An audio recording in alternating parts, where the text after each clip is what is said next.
नमस्कार। आज तारीख 22 जुलाई, दिन मंगलवार। द लेंस के न्यूज पॉडकास्ट में आप सुन रहे हैं the lens round up.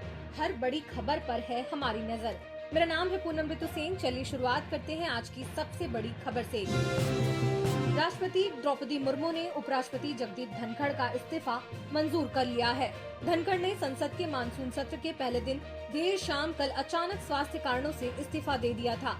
Congress सहित विपक्षी दलों ने उनके इस्तीफे को लेकर सरकार को घेरा है। दरअसल धनखड़ ने सदन की कार्यवाही में हिस्सा भी लिया था, लेकिन अचानक उन्होंने ये फैसला कर लिया। धनखड़ 2022 में उपराष्ट्रपति बने थे। 74 साल के धनखड़ का कार्यकाल 10 अगस्त 2027 तक का था। उन्होंने 10 जुलाई को एक कार्यक्रम में कहा था, ईश्वर की कृपा रही तो अगस्त 2027 में रिटायर हो जाऊंगा। इस बीच प्रधानमंत्री मोदी ने सोशल मीडिया प्लेटफॉर्म एक्स पर लिखा, श्री जगदीप धनखड़ जी को भारत के उपराष्ट्रपति सहित कई भूमिकाओं में देश की सेवा करने का अवसर मिला है। मैं उनके उत्तम स्वास्थ्य की कामना करता हूँ। संसद के मानसून सत्र के दूसरे दिन आज भी लोकसभा और राज्यसभा में विपक्ष के हंगामे के कारण कार्यवाही कल 23 जुलाई तक स्थगित कर दी गई है। विपक्ष ने पहलगाम हमले, ऑपरेशन सिंदूर और बिहार में वोटर लिस्ट के स्पेशल इंटेंसिव रिवीजन पर चर्चा की मांग की। राहुल गांधी, अखिलेश यादव सहित विपक्षी नेताओं ने संसद भवन के मकर द्वार पर स्पेशल इंटेंसिव रिवीजन के खिलाफ प्रदर्शन किया। केंद्रीय मंत्री किरेन रिजिजू ने विपक्ष पर कार्यवाही बाधित करने का आरोप लगाया।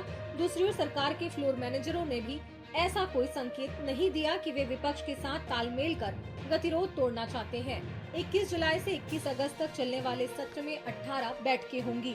वहीं 8 नए बिल पेश होंगे और 7 लंबित बिलों पर भी चर्चा होगी। मुंबई में 7 नवंबर 2006 के ट्रेन धमाकों के मामले में बॉम्बे हाई कोर्ट के 12 आरोपियों को बरी करने के फैसले को महाराष्ट्र सरकार ने सुप्रीम कोर्ट में चुनौती दी है। इन धमाकों में 189 लोगों की जान गई थी।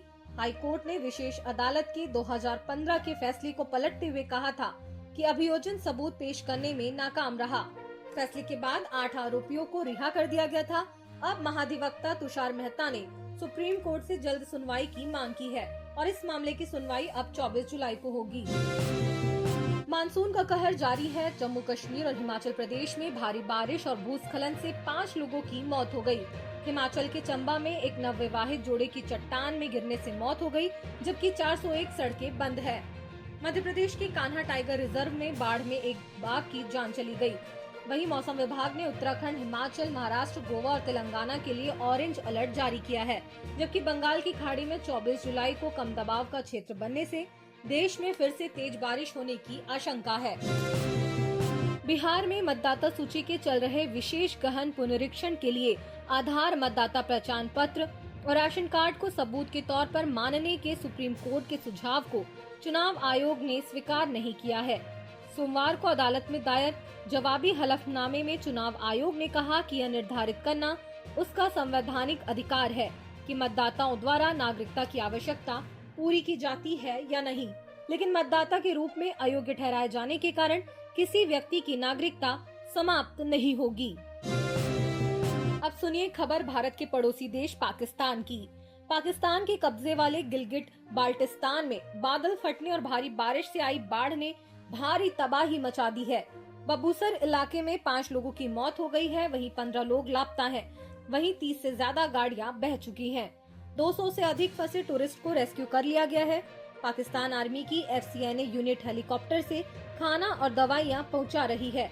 बबूसर रोड अभी भी बंद है, लेकिन हाईवे की मरम्मत शुरू कर दी गई है। NDMA के मुताबिक 26 जून से अब तक 221 लोग मारे गए हैं, जिनमें 104 बच्चे और 40 महिलाएं शामिल है। साथ ही 500 से ज्यादा लोग अब तक घायल हो चुके हैं। एक और पड़ोसी देश बांग्लादेश में कल हुए वायुसेना के F-7 BGI fighter jet crash में मरने वालों की संख्या इस खबर को लिखे जाने तक 31 हो गई है, जिनमें 28 छात्र, 2 स्कूल स्टाफ और पायलट शामिल हैं। 165 लोग अभी भी घायल हैं, जिनमें से 78 की हालत गंभीर बताई जा रही है। वहीं यह हादसा सोमवार को कल दोपहर 1 बजे ढाका के उत्तरा में माइलस्टोन स्कूल कैंपस में हुआ था, जब तकनीकी खराबी के कारण विमान स्कूल से टकरा गया था। पायलट ने इसे आबादी से दूर ले जाने की कोशिश भी की थी। वहीं अब तक 20 शवों को परिवारों को सौंपे गए हैं।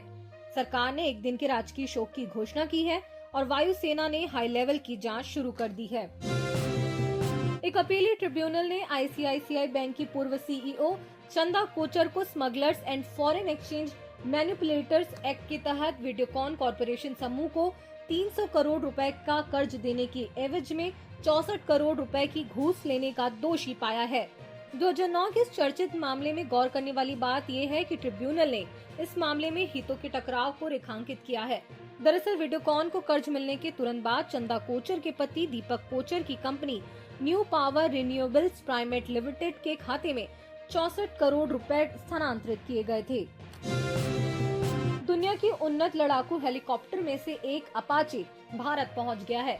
बोइंग का यह नाइट विजन हेलीकॉप्टर 280 किलोमीटर प्रति घंटे की रफ्तार से 21,000 फीट ऊंचाई तक उड़ सकता है। 16 हेलफायर मिसाइलों 30 mm गनों से लैस ये हेलीकॉप्टर बारिश कोहरे में भी टैंकों को पल भर में तबाह कर सकता है। साल 2020 में $60 करोड़ के सौदे में 6 AH-64E अपाचे खरीदे गए और आज आए 3 हेलीकॉप्टर अब जोधपुर में तैनात होंगे।